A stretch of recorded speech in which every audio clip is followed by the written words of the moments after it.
नमस्कार, आप देख रहे हैं बोलता हिमाचल। मैं हूं अर्णव और लेकर आया हूं देवभूमि हिमाचल से आज की बड़ी और महत्वपूर्ण खबरें। मौसम से लेकर राजनीति तक, पर्यटन से विकास कार्यों तक, हिमाचल प्रदेश में क्या कुछ बदला, क्या है नई हलचल और किन मुद्दों पर सभी की नजरें टिकी हैं। रोजाना खबरों के लिए चैनल को सब्सक्राइब करें, वीडियो को लाइक और शेयर करें। चलिए शुरू करते हैं आज का हिमाचल न्यूज बुलेटिन।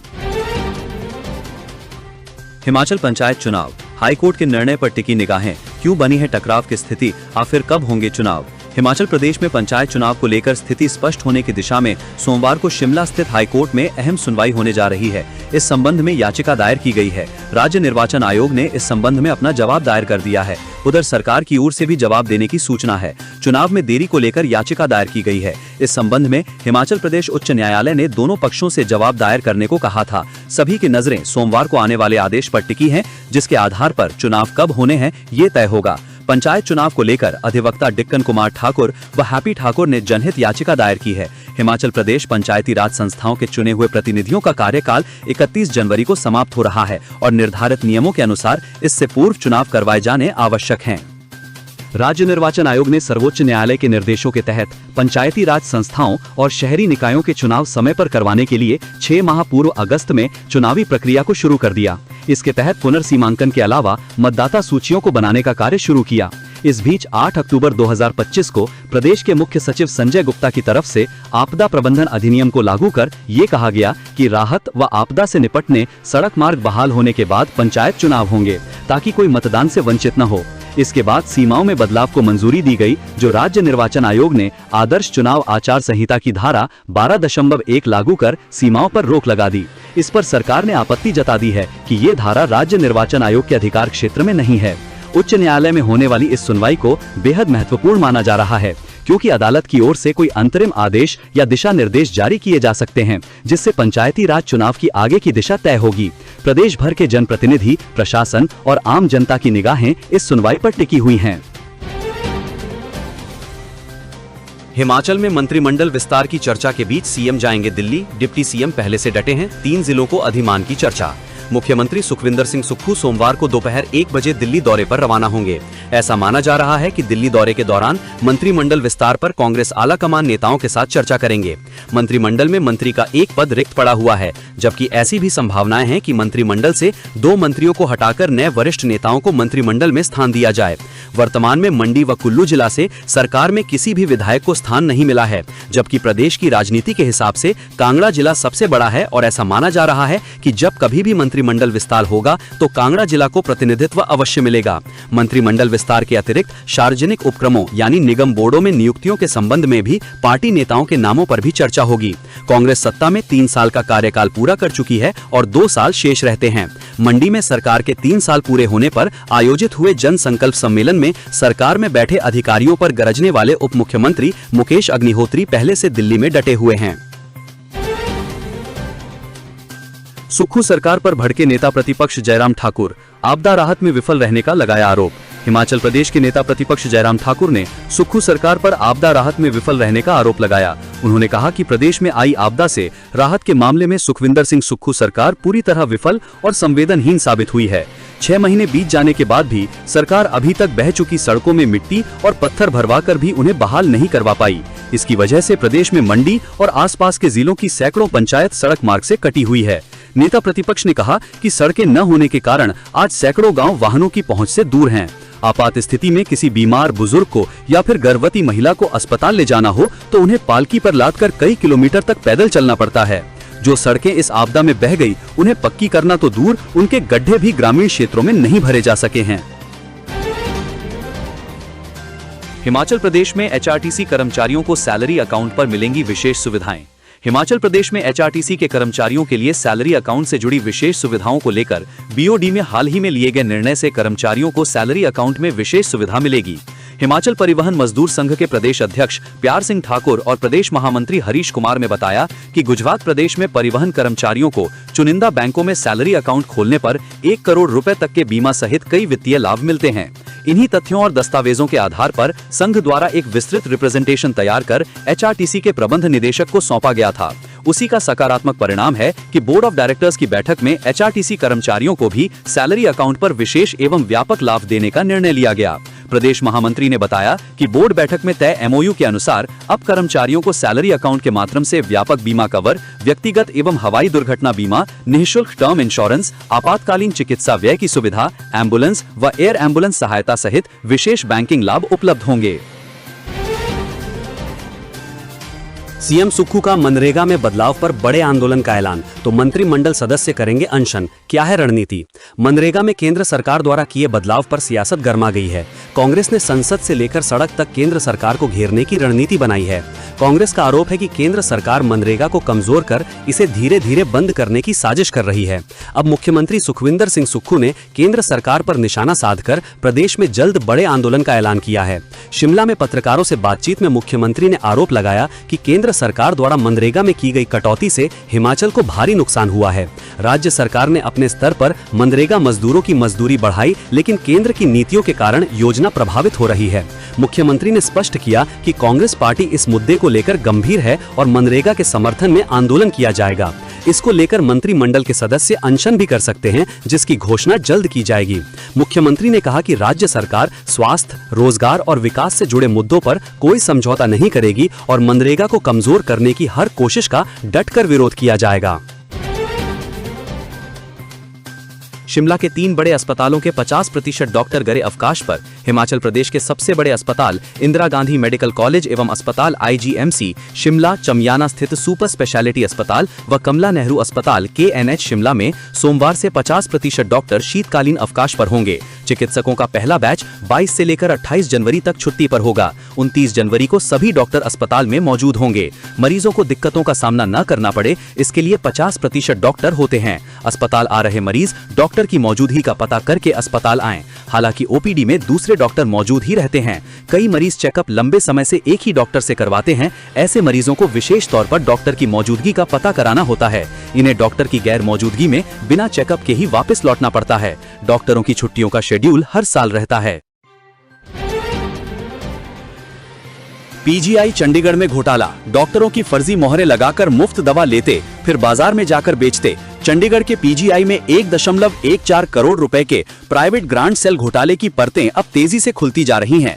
जांच में सामने आया है कि ये फर्जीवाड़ा केवल एक विभाग तक सीमित नहीं था, बल्कि इससे पहले भी सरकारी स्वास्थ्य योजनाओं में करोड़ों रुपए की अनियमितताएं की जा चुकी थीं। अधिकारियों के अनुसार आयुष्मान भारत और हिमकेयर योजना में हुए घोटालों का मास्टरमाइंड भी वही व्यक्ति था जिसने पीजीआई के प्राइवेट ग्रांट सेल में बड़ा खेल किया।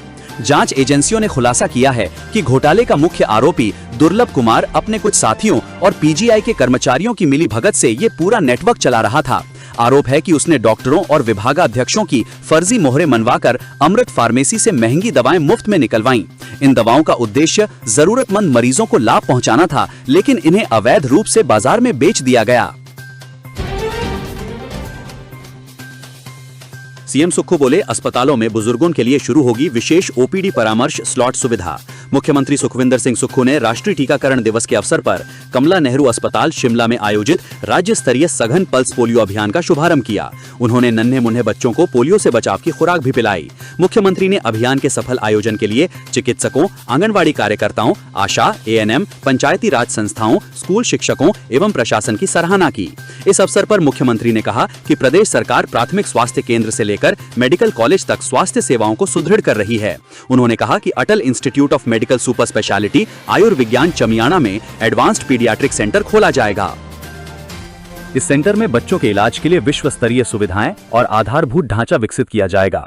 उन्होंने कहा कि अस्पतालों में 70 वर्ष से अधिक आयु के वृद्धजनों के लिए ओपीडी परामर्श के लिए विशेष स्लॉट निर्धारित किए जाएंगे, ताकि उन्हें इंतजार न करना पड़े और सुविधाजनक उपचार सुविधा प्राप्त हो। मुख्यमंत्री ने कहा कि प्रदेश सरकार शिक्षा और स्वास्थ्य क्षेत्र को विशेष अधिमान दे रही है। स्वास्थ्य क्षेत्र को और सशक्त बनाने के लिए विश्व स्तरीय तकनीक और आधारभूत ढांचा विकसित किया जा रहा है। चिकित्सा सेवाओं को सुदृढ़ बनाने के लिए सभी रिक्त पदों को चरणबद्ध तरीके से भरा जा रहा है। आपदा के 6 महीने बाद भी मिट्टी व पत्थर डालकर भी बहाल नहीं हुई सड़कें, जयराम ठाकुर। पूर्व मुख्यमंत्री एवं नेता प्रतिपक्ष जयराम ठाकुर ने आरोप लगाया है कि प्राकृतिक आपदा के 6 महीने बाद भी मिट्टी व पत्थर डालकर सड़कें बहाल नहीं हुई हैं। इस कारण बुजुर्ग, बीमार व गर्भवती महिलाओं को पालकी के सहारे अस्पताल जाना पड़ रहा है। उन्होंने कहा कि आज मरीजों को दवाई देने व सड़कों के लिए बजट नहीं है, लेकिन मित्रों के लिए क्रिकेट प्रतियोगिता करवाने के लिए आयुष विभाग से मदद ली जा रही है। जयराम ठाकुर ने शिमला से जारी बयान में आरोप लगाया कि प्रदेश में आई आपदा से राहत दिलाने में मुख्यमंत्री सुखविंदर सिंह सुक्खू विफल रहे हैं। उन्होंने दावा किया कि आज भी प्रदेश के मंडी और आसपास के जिलों की सैकड़ों पंचायतें सड़क मार्ग से कटी हुई हैं। उन्होंने कहा कि विभागीय अधिकारी बजट न होने का हवाला देकर सड़कें बहाल करने में अपनी असमर्थता जता रहे हैं। उन्होंने आरोप लगाया कि मुख्यमंत्री ने जितनी फुर्ती से संस्थानों को शिफ्ट किया, उतनी ही तेजी से आपदा प्रभावितों पर फर्जी मुकदमे भी दर्ज करवाए। उन्होंने आरोप लगाया कि सरकार ने जश्न और उत्सव में समय और संसाधन लगाए, लेकिन राहत एवं पुनर्वास कार्य के नाम पर कुछ भी नजर नहीं आया। उन्होंने कहा कि अब सर्दियों में बर्फबारी का दौर आने वाला है, लेकिन आपदा प्रभावित लोगों के पास रहने का ठिकाना नहीं है। कर्ज में डूबे छोटे दुकानदारों के 10 लाख तक के लोन का 1 लाख चुकाएगी हिमाचल सरकार। हिमाचल प्रदेश सरकार अब छोटे कारोबारियों को कर्ज से उबारेगी। प्रदेश के शहरी क्षेत्रों में एनपीए घोषित बैंक खातों वाले छोटे दुकानदारों को आर्थिक मदद मिलेगी। 10 लाख तक के कर्ज पर 1 लाख रुपए प्रदेश सरकार चुकाएगी। इसके लिए मुख्यमंत्री लघु दुकानदार कल्याण योजना लागू की गई है। जिन दुकानदारों का वार्षिक टर्नओवर 10 लाख रुपए से कम है और जिन्होंने अप्रैल 2020 से 31 मार्च 2025 के बीच व्यापारिक ऋण लिया है, लेकिन भुगतान न कर पाने के कारण उनका खाता एनपीए घोषित हो गया है, वही इस योजना के पात्र होंगे। सरकार ऐसे पात्र दुकानदारों को बैंकों के माध्यम से एक मुश्त समाधान के तहत अधिकतम 1 लाख रुपए तक की सहायता प्रदान करेगी। हिमाचल छात्रवृत्ति घोटाला मामले में ईडी ने विशेष अदालत में दाखिल की 2 और सप्लीमेंट्री चार्जशीट। हिमाचल छात्रवृत्ति घोटाला मामले में ईडी ने विशेष अदालत में 2 और सप्लीमेंट्री चार्जशीट दाखिल की है। ईडी शिमला ने ये शिकायतें शिमला स्थित विशेष पीएमएलए अदालत में दायर की हैं। जांच एजेंसी के अनुसार इन मामलों में करोड़ों रुपए की छात्रवृत्ति राशि की कथित तौर पर धोखाधड़ी और मनी लॉन्ड्रिंग की गई। ईडी द्वारा दी गई जानकारी के अनुसार तीसरी सप्लीमेंट्री प्रोसिक्यूशन शिकायत 22 अगस्त 2025 को आईसीएल हाईटेक एजुकेशनल सोसाइटी, इसके संचालक संजीव कुमार प्रभाकर और अन्य सह आरोपियों के खिलाफ दाखिल की गई थी। ये सोसाइटी हरियाणा में आईसीएल ग्रुप ऑफ कॉलेजेस का संचालन करती है। जांच में सामने आया है कि इस संस्था ने छात्रवृत्ति की राशि हासिल करने के लिए नियमों का उल्लंघन किया और मनी लॉन्ड्रिंग के अपराध में शामिल रही। हड़ताल से पहले एम्बुलेंस कर्मचारियों पर एस्मा लागू, अब नहीं आए तो जा सकती है नौकरी। हिमाचल की जीवन रेखा मानी जाने वाली 108 नेशनल एम्बुलेंस सेवा और 102 जननी एक्सप्रेस सेवा को लेकर उपजे संकट के बीच प्रशासन और सेवा प्रदाता संस्था ने सख्त रुख अपनाया है। एक और हिमाचल प्रदेश 108 और 102 कॉन्ट्रैक्ट वर्कर C2 संबंधित यूनियन कर्मचारियों द्वारा 25 दिसंबर की रात 8 बजे से 27 दिसंबर की रात 8 बजे तक 48 घंटे की हड़ताल का नोटिस दिया गया है। वहीं दूसरी ओर इन कर्मचारियों पर एनएचएम द्वारा एस्मा लगा दिया है। यदि कॉन्ट्रैक्ट वर्कर कर्मचारी अपनी सेवाएं नहीं देंगे तो उन पर एस्मा के तहत कार्रवाई होगी। सेवा संचालक मैट्सवान फाउंडेशन ने सेवाओं के निर्बाध संचालन को लेकर कड़ा कार्यालय आदेश जारी कर दिया है। इतना ही नहीं, इससे भी बढ़कर राष्ट्रीय स्वास्थ्य मिशन हिमाचल प्रदेश के मिशन निदेशक ने सभी उपायुक्तों और पुलिस अधीक्षकों को पत्र जारी कर अलर्ट रहने और आवश्यक व्यवस्थाएं सुनिश्चित करने के निर्देश दिए हैं।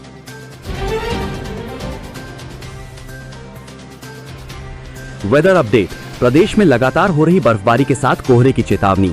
एक कमजोर पश्चिमी विक्षोभ के सक्रिय होने से जनजातीय और दुर्गम जिले लाहौल स्पीति में मौसम ने एक बार फिर करवट ली है। जिला के उदयपुर उपमंडल के अंतर्गत आने वाले दुर्गम क्षेत्र मयाड़ घाटी में रविवार सुबह से ही बर्फ के फाहे गिरे। रोहतांग, बारालाचा और शिंकुला दर्रे में शनिवार रात्रि में बर्फबारी दर्ज की गई। रविवार सुबह मयाड़ घाटी में करीब 2 से 3 इंच ताजा बर्फ दर्ज की गई। बर्फबारी के कारण पूरी घाटी ने सफेद चादर ओढ़ ली है। हिल स्टेशनों शिमला और मनाली सहित ऊंचे पहाड़ी इलाकों में रविवार सुबह से बादल छाए रहने से ठंड का असर बढ़ गया है। वहीं मैदानी और निचले क्षेत्रों में घने कोहरे ने जनजीवन की रफ्तार धीमी कर दी है। मौसम विभाग ने चेतावनी जारी करते हुए कहा है कि अगले 4 दिनों तक राज्य के निचले जिलों में देर रात और सुबह के समय घना कोहरा छाए रहने की संभावना है। इसके लिए येलो अलर्ट जारी किया गया है। विभाग के अनुसार 22 से 25 दिसंबर के बीच खासकर बिलासपुर, ऊना, हमीरपुर, कांगड़ा और मंडी जिलों के कुछ हिस्सों में घना कोहरा पड़ सकता है। मौसम विज्ञान केंद्र शिमला ने अपने पूर्व अनुमान में ये भी स्पष्ट किया है कि 22 से 27 दिसंबर तक प्रदेश में मौसम शुष्क बना रहेगा। दोस्तों, ये वीडियो आपको कैसी लगी कमेंट बॉक्स में कमेंट करके जरूर बताएं और अन्य खबरों के लिए हमारे चैनल बोलता हिमाचल को अभी सब्सक्राइब करें। वीडियो को लाइक शेयर करना ना भूलें।